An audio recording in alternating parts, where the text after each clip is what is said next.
nabibabwiye mu ngingo nkuru inteko nshinga amategeko ya leta zunze ubumwe za Amerika Kongere yarayibaruye amajwi yavuye muri koleji y'abatora yemeza ko Joe Biden na Kamala Harris batsinze amatora yo mu kwezi kwa 11 gushize. Mugenzi wacu Aloise Bigirimana yabikurikiranye. Inyuma y'ibikorwa byamaze amasaha arenga 12 arimwo nayo batakaje inyuma yaho abanywanyi ba Perezida Donald Trump bavogereye inyubako ya Kongere, ibikorwa byo guharura amajwi no kwemeza izo ndongozi zigiye kuzorongora Amerika byarangiye isaha 9:30 z'ijoro mu masaha ya Washington. Abasenateri hamwe n'abashingamateka barashoboye kuburizamwo utwigoro tw'abarepublikane bamwe badindije ibyo bikorwa mu guhakana amajwi yemejwe muri leta za Arizona na Pennsylvania. Impari ku byavuye muri ayo matora zikaba zaratwaye umwanya utari muke.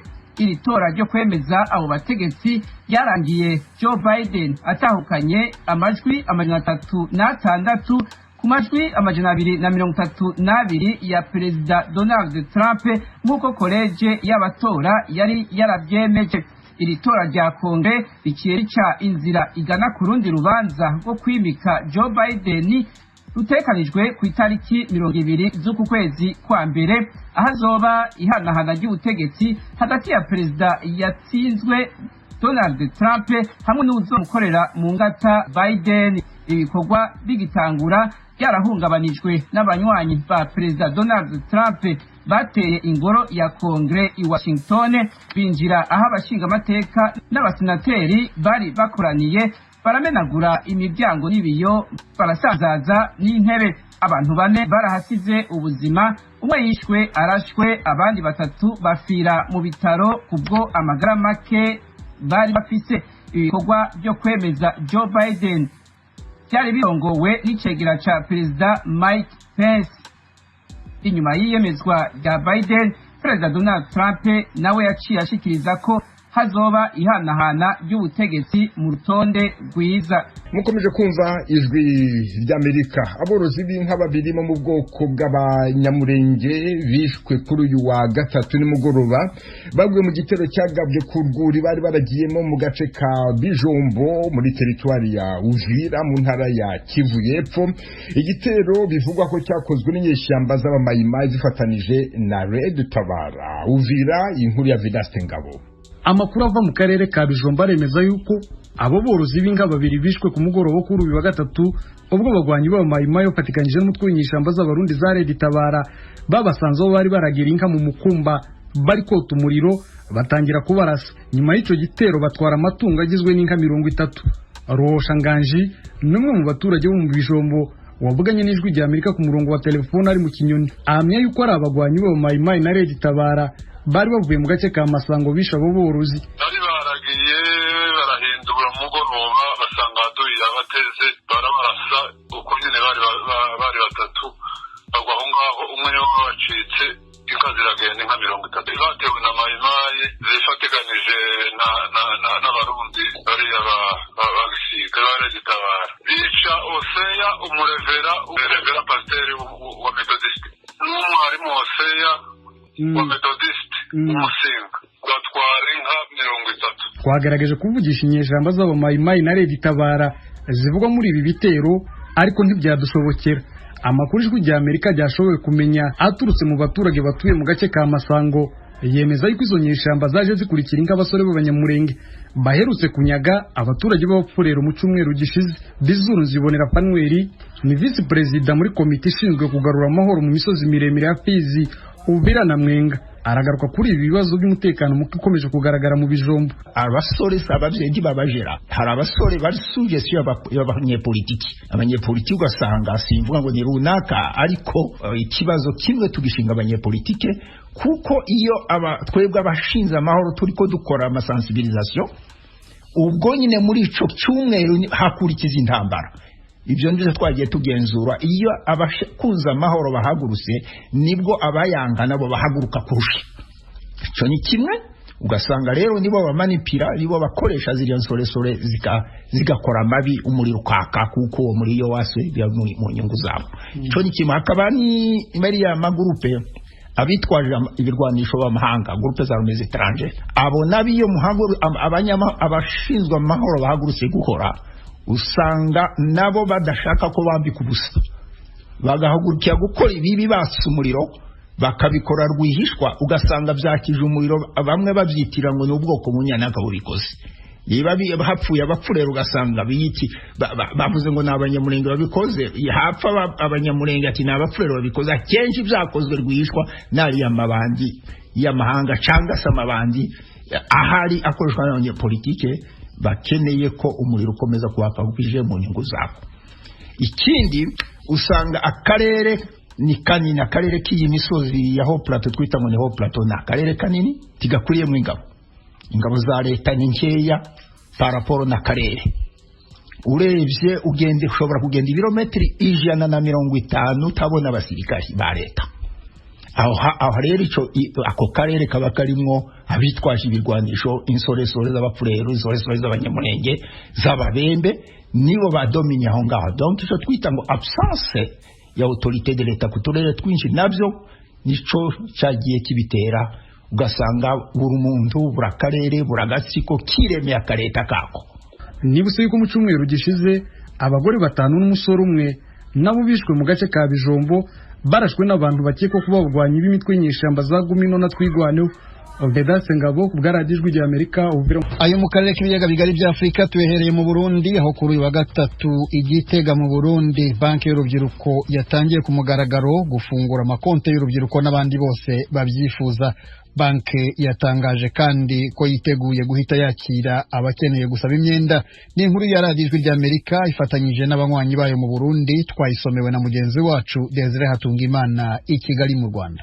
Yugurura icese ibikorwa by'ibanki y'iterambere y'imigambi y'ugwaruka, Ezekiel Nibigira umushikiranganje ajejwe ugwaruka yavuze ko naho iyo banki yuguruye itaje gutanga ingurane kugwaruka gusa nkuko abatari bake bahora vyibaza, ahubwo izokora nkandi mabanki yose y'ubudandaji.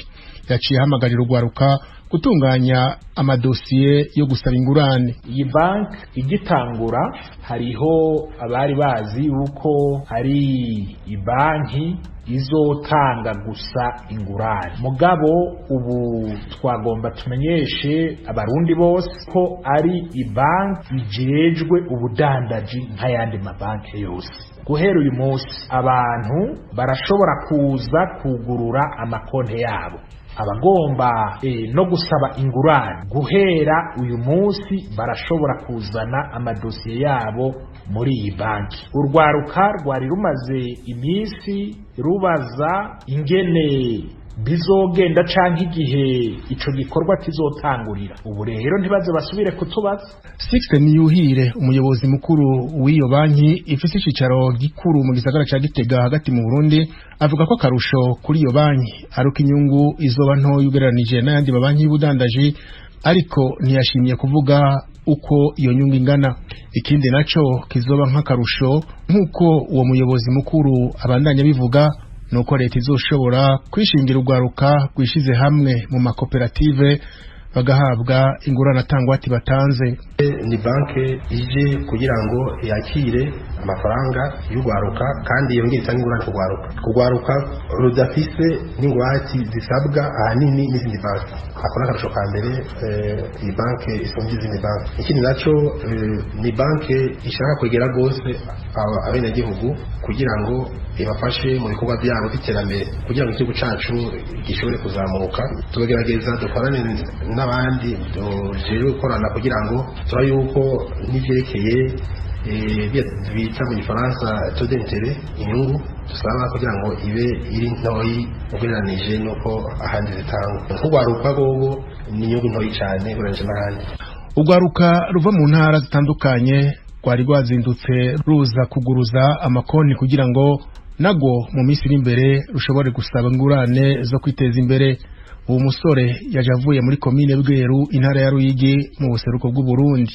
Uno musi w'akanyamuneza nko kubona tubaye nk'abambere tukaba twanashitse ngaha mugira tuguruze konti mbwa tangura imigambi yacu tunatera kama n'undi gwaruka ruba rufite imigambi yo gutera imbere yuko boza kubwishi mugira nabo bazomenye ejo hazoza habo nyene hazoba hameze ikintu ndindiriye ku ino banki nibaza ko shoba ari ikintu kinini cyane. Ino banki niyo ngomba nanje dutangurana mugira ni hihangiro yuko shobora kuzoserukira nk'urundi gwaruka dufate nko mu Burundi bazotanga akarorero ku migambi nzoba mfise ntungere nzoba nateye imbere.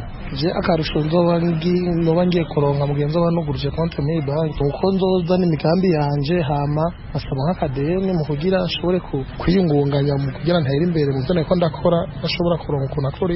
Kubw'Imana Grace ni umushinguzi wa koperative umushinge w'iterambere yo muri komine Ndava intara ya Mwaro hagati mu Burundi. Nawe nyene avuga ko yiteze byinshi kuri iyo banki. Abari muri koperative yacu n'abajene kandi iyi bike nayo urabona ko ari ishimikiye no ku bajene nyene n'iterambere ry'abajene rigomba kuza. Twebwe rero nk'abajene canke na representation yayo usanga n'abantu bonyene bakiri bato.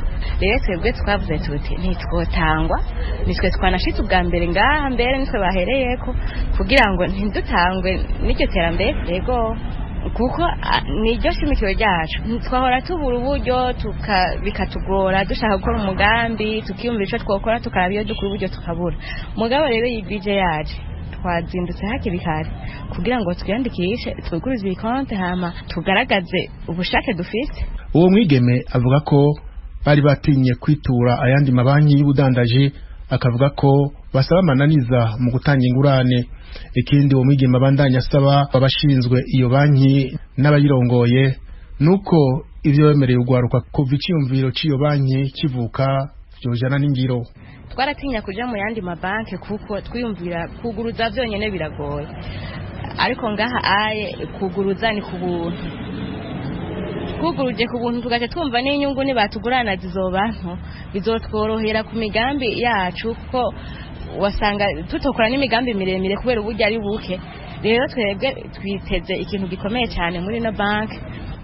Ico twosaba nuko nyene twitaho nyene nkuko babitwemereye, yego ntibizobe ibyo ku munwa gusa, tubibone mu ngiro kuko ubu ntiturabibona. Turasaba rero kugira ngo ukuba bivuga izi nguvu bazananye ukuba bitubwira tuzobibone gutya nyene ntibizobe amasigara cica. Ibanki y'ugwaruka yuguruwe icese itariki 5 z'ukwezi kwa 4 mwaka wa 2020 yuguruwe icese n'umuhisi President Petero Nkurunziza